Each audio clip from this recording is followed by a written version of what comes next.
Times it's not the plants, but maybe the accents that make an outdoor space. I recently stopped by Weston Nurseries for a lesson in creating a stunning stone walkway from Brian Scanlon.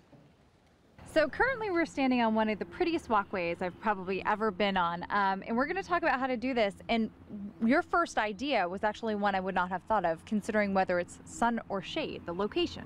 Yeah, siting of a walkway is important, or pathway. If you put it in the shade, you're going to get a situation where there's going to be some moss and possibly lichens and things growing on top of the stone. So you want to be aware of that, and if that's a look you like, then that's what you should go for. If you put it in the full sun, of course the stone's going to stay a little cleaner, things aren't going to grow on there, but you have to be careful as to what plants that you put in between the joints. If you're going to plant material in between the joints, they have to be sun tolerant but also heat tolerant. The stone gets very warm, and so those plants have to be very durable to withstand that kind of environment. Okay, gotcha. And you chose this stone, which is a natural stone, for its high profile. Yes, yeah. The thickness on the stone helps promote a deep cavity in between the stone, in between the stones that are placed, to allow you to put almost any number of different infill type materials: stone, plants, soil, grass, anything you want to be. I'm actually like thrilled and very excited to talk about what's filling this, because the options seem to be endless, and I'm kind of going crazy places in my mind right now. But before we get there, talk to me about prepping the surface, because it's not as easy as just taking a bad part of your yard and laying the stones down on top of old grass. Right. The area that you sited in, you want to remove any of the organic material that's underneath it. Organic material collects water. Okay. Water then freezes in the winter and causes all the stones to get very warped, huh? They get warped, they settle, they do all sorts of strange things.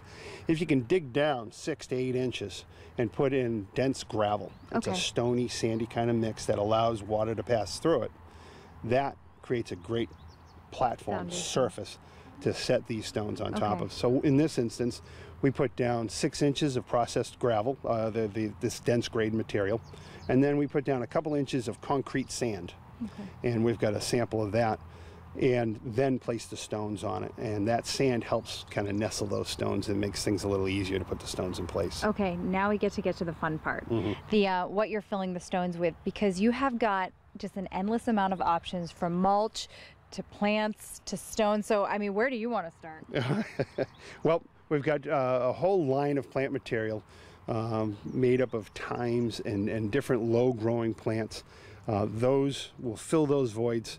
They'll continue to grow, they'll continue to spread, and they take a minimal amount of soil, but the best part is you can step on them.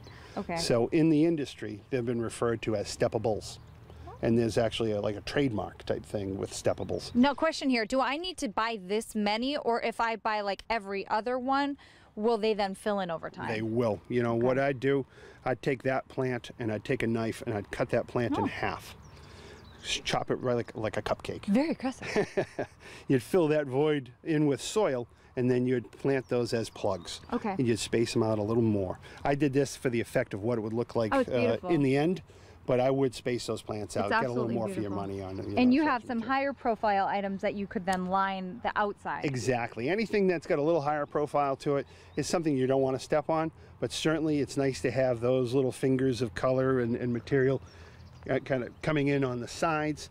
And then there are other types of ground covers that could be dressed up along the side, and then stage your plant material out from that walkway and go into other elevations, as you can see here. Okay, gorgeous. And I mean, obviously there's an endless supply and different looks for the stone as well. So I gotta say, I mean, you've done a spectacular job here. Absolutely love it.